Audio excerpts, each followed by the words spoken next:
Changes are coming to Multnomah County's deflection program. That's the option of treatment over jail for those caught with hard drugs. At least you have an opportunity to get treatment. This man showed us the fentanyl he was about to use in Old Town Monday morning, just feet from the city-run outdoor day center. You want to do a fat shot of fentanyl? On January 5th, Multnomah County District Attorney Nathan Vasquez's office began pursuing charges against people who don't meaningfully engage with the deflection program. I don't like that, but I understand why, because I'm sure a lot of people are just taking advantage of the program. In the first 3 months of the program last year, data shows 5 people chose treatment. 1 went to detox. In the first year, Multnomah County spent more than $8 million on the program. Law enforcement referred 520 people, fewer than 2 per day, and just over 100 completed deflection, which means they followed through on a referral.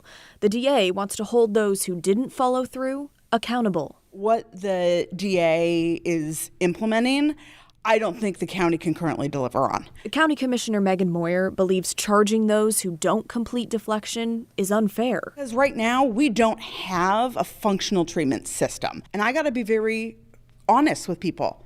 There are services that we cannot offer either in real time or in remotely reasonable time. And that's problematic. There is enough beds and programs and resources out there. It's just a matter of getting them all working together. Lance Orton runs City Team, a residential recovery program. He showed us the beds sitting empty in his Old Town location. I know just from the 3 that are within a few square block radius of here, Blanchet House, Union Gospel Mission, and us, we all have beds open. And so they're there. It's just a matter of people being aware, and I think that you talking to county commissioners and them saying that it's not there really shows what the problem is. Lance supports charging those who fail to complete the deflection program. A little bit of accountability for people that are going through the deflection process is, in my opinion, a good thing. Joining me now live is Multnomah County District Attorney Nathan Vasquez. Mr. Vasquez, thanks for coming on the show. Thank you for having me. I appreciate it. Okay, so first, what led to you wanting to prosecute people who don't complete deflection? Well, when we start from the beginning, the Oregon State Legislature recriminalized drugs, and they provided a lot of off-ramps, and that was deflection. And certainly I want to see that program work. And my whole philosophy has been compassionate accountability. But right now, when we've looked back, we've had a year, and we just haven't seen any results. The accountability piece is missing, and it's just about taking the program that we have, building it up, adding in accountability in a way that hopefully really supports people getting into treatment and engaging with treatment. So what will that process look like exactly? Yeah. So, a lot of it's not going to change. An officer will make an arrest, they'll take a person to the deflection center, they'll drop them off. At that point, that person has a lot of resources that are going to be available. They can go and get assessments done at the deflection center, and then from there get some referrals out to various treatment options. What is changing is that they can't simply touch the door and walk away. That has to end. The other part is that once those assessments are done and they've got those referrals, all I'm asking is that they actually take some meaningful steps to engage in some treatment. How will you know if they don't? Well, after 90 days, we'll certainly go to the health department and we'll ask them. We'll say, has this person engaged in any meaningful treatment? We'll get a report back from them and we can make an assessment from there.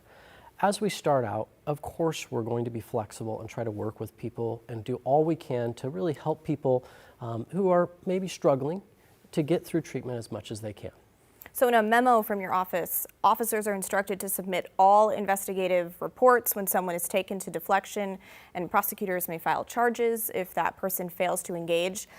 What does meaningful engagement here actually mean? Well, we left that broad because we certainly wanted input from treatment providers, from county commissioners and others. But for me, what it really comes down to is the person actually taking some steps. Did they go to some meetings? Did they enroll in a detox center? There are lots of options, and I'm someone that believes there's a lot of different pathways to sobriety and to getting healthy, and so I'm not trying to be overly prescriptive and say it has to be this one way or the other. It's about allowing for many pathways to treatment. You've also said you plan to expand the number of drug possession cases that are eligible for deflection to include things like disorderly conduct or criminal trespassing.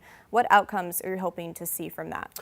Well, I want to see individuals actually start to benefit from a program and see that the deflection is actually working in the way that I think the community really expects. So in a way where people are now being connected to treatment. If that's occurring, then yeah, I want to see it expand. I want to bring in as many people as possible to a program that's working. I think what we've seen though is that last year we just didn't get the results that we were hoping for as far as people actually engaging in treatment. So some county commissioners, as we just heard from, argue that this approach is unfair because they say there are just simply not enough treatment resources currently available in Multnomah County.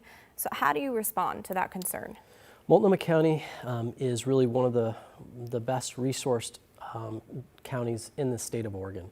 We received a lot of money from the state for deflection. I believe it was well over $6 million. We have a massive health department. This county has lots of nonprofits. There's just a ton of different pathways to treatment. What I would say is that in the end, it is really up to that individual to say, hey, I'm ready to make some changes in my life, and we're looking for all different ways in which they might be making those changes. But I think it goes a little beyond that because we are hearing two very different sides of the story. We have county commissioners telling us that resources are being stretched thin, and then we go across the river into Old Town and we see empty recovery beds just sitting there waiting for people to use them. So how would you propose bridging the gap between service providers, county leaders, and then those running the deflection center? Well, certainly I think a big piece of this is the deflection center and making sure that they are drawing upon the network of available options. But at the end of the day, it comes down to that individual. And the individual, it's not up to the county to actually be responsible for this. I think it's wonderful that the county is trying to engage in it and doing that work, and I want them to. But at the end of the day, that individual that's arrested for a crime of possession, it's their responsibility. I think we should help them, but in the end it is a bit of a push-pull, and they need to be willing to engage in treatment. But what about the people who are willing to engage but just aren't being connected to those empty beds because of holes in our system here? Well, I think as we saw with some of the treatment providers, those options are out there. They are available, and they are being given currently lots of different referrals, a whole different range. And all I'm looking for is people that are making efforts, trying. That's what we're looking for. Okay. I want to get your take on something that I witnessed today in Old Town.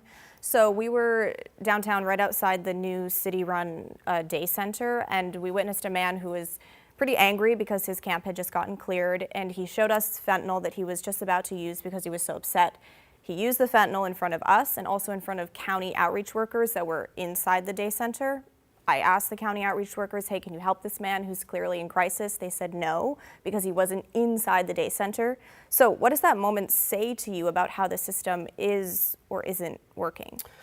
Well, certainly I'm not responsible for all the different county day centers, and I would love to see better coordination and see opportunities for people and for interventions where people are in crisis. It is one where there's always going to be opportunities to improve and to see changes within our system.